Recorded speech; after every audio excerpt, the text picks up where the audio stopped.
Gold से जुड़ी हुई एक और महत्वपूर्ण खबर है और खबर ज्वेलर्स के दर्द की खबर है, क्योंकि कल एक बड़ी प्रेस कॉन्फ्रेंस ज्वेलर्स की हुई दिल्ली में, और जिसमें यह कहा गया कि जो हॉलमार्किंग इंप्लीमेंट हुआ है उससे ज्वेलर को बहुत परेशानी हो रही है। हालांकि डे 1 से ज्वेलर की तरफ से ये बात कही जा रही थी, उसको कल और बड़े पैमाने पर यह बात कही गई है और ये कहा गया है कि अगर नियमों में कुछ बदलाव नहीं किया गया है तो पूरा जो ट्रेड है ज्वेलरी का वो कोलैप्स कर जाएगा। हमारे साथ इस पर बातचीत करने के लिए योगेश सिंघल साहब हैं, जो कल इस प्रेस कॉन्फ्रेंस की अगुवाई कर रहे थे और हमारे साथ इस वक्त जुड़े हैं the Boolean and jewellers association के। सिंघल साहब, बहुत बहुत स्वागत है आपका। सर, पहले तो आप अपने एसोसिएशन के बारे में जरा बताएं। इसमें बड़ा कंफ्यूजन होता है कि आपका दिल्ली का एसोसिएशन है या नेशनल लेवल का एसोसिएशन है, क्या है सर? ये द है या दिल्ली है? ये दी बुलियन एंड ज्वेलर्स एसोसिएशन है, जो दिल्ली में स्थित है और पूरे देश को रिप्रेजेंट करती है। अच्छा। चलिए, अब मैं आपसे ये पूछना चाहता हूं कि क्यों सर, मतलब जो प्रॉब्लम अभी क्या दिक्कत आ रही है ग्राउंड पे आप लोगों को, क्योंकि अभी 256 जिलों में इसे इंप्लीमेंट किया गया है 16 जून से और अब जुलाई का महीना खत्म होने वाला है, मतलब ऑलमोस्ट 1.5 महीने बीत गए हैं। क्या दिक्कत आ रही है और वो दिक्कत दूर क्यों नहीं हो पा रही है आप लोगों की तरफ से? देखिए, देश में 1.5 महीने से समझिए कि हमारा व्यापार एक किस्म से अघोषित बंद है। ना तो हम बेच पा रहे हैं, ना हम खरीद पा रहे हैं।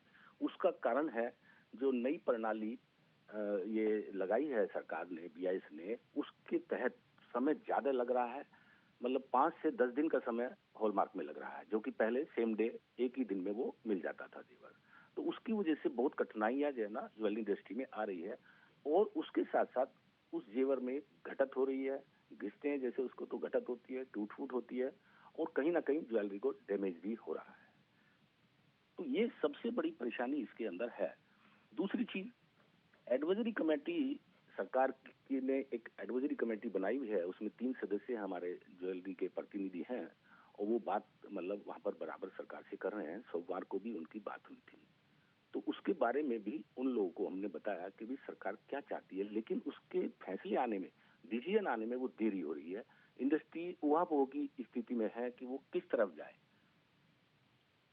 नया हॉलमार्किंग सिस्टम जो टाइम ले रहा है उससे हमारा व्यापार, उसके ऑर्डर सब खराब हो रहे हैं और माल की व्यवस्था पूरी तरह से हम अपनी दुकान को नहीं चला पा रहे हैं। यानी कि कोलैप्स कर गया कहें तो सिस्टम, कोई इसमें कोई अतिशयोक्ति नहीं होगी। अब समझिए, हॉलमार्किंग सिस्टम ये नया और पुराना है क्या। पहले 4 मार्क लगते थे हॉलमार्क में और अब इन्होंने 9 मार्क लगा दिए हैं इसके अंदर। 4 मार्क में अगर कोई विश्वसनीयता में कोई कमी थी तभी शायद ये पॉलिसी लाई गई होगी। तो उसमें करोड़ों पीस जो ज्वेलर के पास रखे हुए हैं।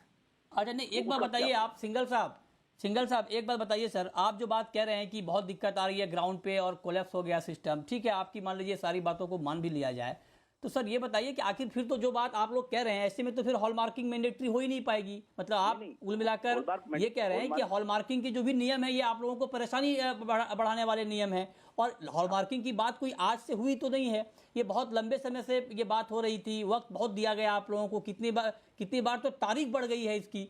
तो मतलब आप लोगों की मंशा कहीं ऐसी तो नहीं? कुछ लोग ये कह रहे हैं जो हॉलमार्किंग के पक्ष में हैं, उनका ये कहना है कि ज्वेलर चाहते नहीं है कि हॉलमार्किंग इंप्लीमेंट हो, इसलिए तरह तरह के बहाने बना रहे हैं। इस पर आपका रिएक्शन?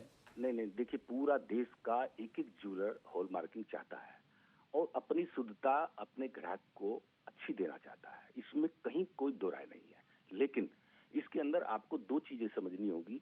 ये हॉलमार्किंग की प्रणाली, इसमें 11 दिन, 10 दिन, 5 दिन क्यों लग रहे हैं, इसका कारण क्या है? दूसरी चीज, पहले व्यवस्था थी, अभी हमने एक चीज इनको मतलब अपना BIS को दी है, हमने एक रिकमेंडेशन दी है कि हम लोग 9160, जैसे 22 कैरेट में 9160 BIS ने एक स्टैंडर्ड सेट किया हुआ है। हमने उनको कहा है कि 20 टुकड़े ऊपर यानी कि 9180 इंडस्ट्री इस स्टैंडर्ड को बढ़ाने के लिए आपसे रिक्वेस्ट करती है, ताकि जो हॉलमार्क में ज्वेलरी में समय लग रहा है वो भी बचेगा और टूट फूट से भी बचेगी। XRF और फायर एसेंग 2 सिस्टम होते हैं, तो XRF से ज्यादा से ज्यादा चेक करके अगर उस ज्वेलरी को पास किया जाएगा तो एक तो समय की बचत होगी और दूसरा पोल्यूशन की शिकायत नहीं होगी। तीसरा इसमें लेड लगता है। ये ओके, हाँ, ये आपका सुझाव महत्वपूर्ण है। देखते हैं कि इन सुझावों पर सरकार क्या गौर करती है और देखते हैं कि इस पूरे मामले में आगे क्या डेवलपमेंट होता है। बहुत शुक्रिया सिंघल साहब आपका हमारे साथ जुड़ने के लिए। छोटा सा ब्रेक, तुरंत लौटते हैं।